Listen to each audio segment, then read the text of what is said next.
ভাই একটা মেশিন লাগবো, বর্তমান বাজারে যেটা চলতেছে ওই যে 9mm পিস্তল আছে না, ওইটা দেন। ও বুঝতে পারছি, দিতেছি মাল।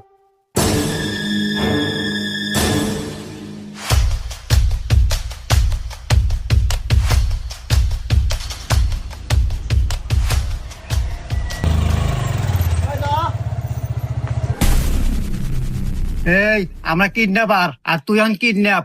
তোর এই গাড়ি, মোবাইল, গড়ি, মানি ব্যাগ যা আছে সব জেন থেকে ফোট, নইলে কিন্তু। শাহিন, মেশিনে দিত।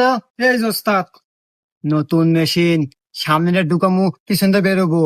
এই শালা পাগল, এই সামনে থেকে খেলনা মেলা বন্ধু খরচ। শাহিন এ কি করে, এটা হলো খেলনা বন্দুক। এই আমি চিঙ্কু মাস্তান, আমিও আসল, এ বন্দুক আসল। দেবো নাই দে, তাহলে বলে দিলাম গোল। না, এ সারা তো দেখি মাথা খেলে রে। এই দেখে দেখে চেহারাটা দেখ, এই যে আমি সেই দোকানদার যে দোকান থেকে খেলনা বন্দুকটা কিনছি। হুমুন্দি কয় গিরা।